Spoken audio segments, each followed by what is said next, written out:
श्री कोटि रुद्र संहिता प्रथम अध्याय। द्वादश ज्योतिर्लिंग एवं उपलिंगों की महिमा।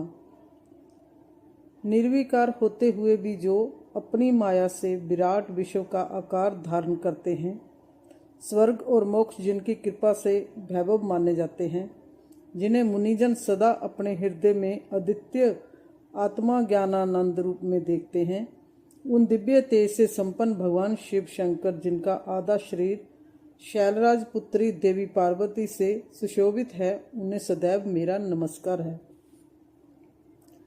जिसकी कृपा पूर्ण चितवन सुंदर है, जिनका मुख सदैव मंद मुस्कान की छटा से मनोहर है, चंद्रमा की कलाएं जिनके स्वरूप को निर्मल उज्जवल करती हैं, जो त्रियातापों आदि भौतिक आदि दैविक तथा आध्यात्मिक को शांत करते हैं, जिनका स्वरूप सचने में एवं परमानंद रूप से प्रकाशित होता है, जो सदा गिरजा नंदनी पार्वती के साथ विराजते हैं, वे शिव नामक तेज पुंज सबका मंगल करें।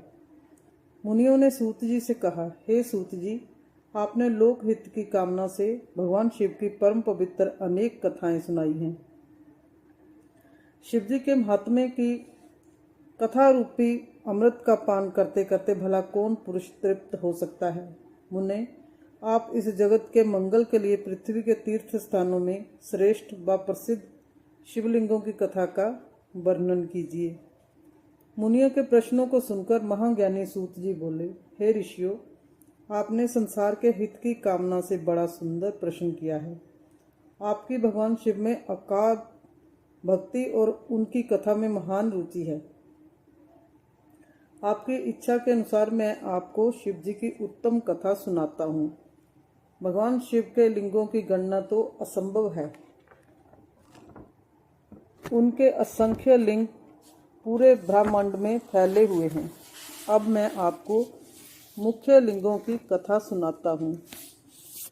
सौराष्ट्र में सोमनाथ जी, श्रीशैल में मल्लिका अर्जुन, उज्जैन में महाकालेश्वर, ओंकार जी में परमेश्वर, हिमालय पर्वत पर केदारनाथ, डाकनी देश में भीमाशंकर, काशी में विश्वनाथ जी, गोमती नदी के तट पर त्र्यंबकेश्वर, सेतुबंध में रामेश्वर एवं शिवालय में घुश्मेश्वर नामक 12 ज्योतिर्लिंग विद्यमान हैं।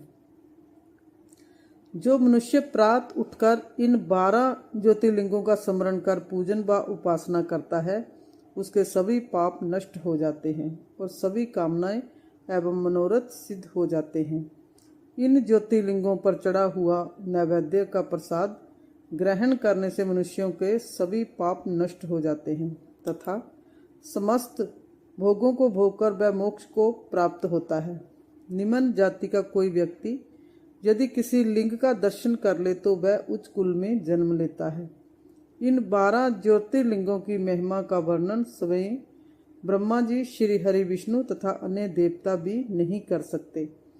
धरती और समुद्र के मिलने वाले स्थान पर सोमेश्वर जी का अन्नकेश नामक लिंग है।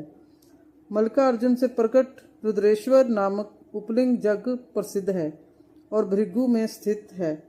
नर्मदा नदी के तट पर स्थित महाकाल शिवलिंग का दुग्धेश नामक उपलिंग है, जो सुख देने वाला है। इसी प्रकार ओंकारेश्वर का उपलिंग कर्दमेश्वर नाम से बिंदु सरोवर के तट पर है।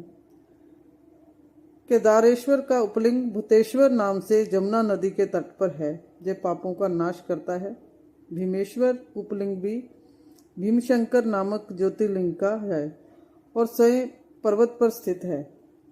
नागेश्वर का उपलिंग मल्लिका सरस्वती तट पर भूतेश्वर नाम से स्थित है और रामेश्वर में घुश्मेश्वर लिंग के उपलिंग के रूप में व्याघ्रेश्वर लिंग स्थित है। इस प्रकार मैंने आपको 12 ज्योतिर्लिंगों और उपलिंगों के बारे में बताया। इनके दर्शनों से समस्त मनोरथ सिद्ध होते हैं।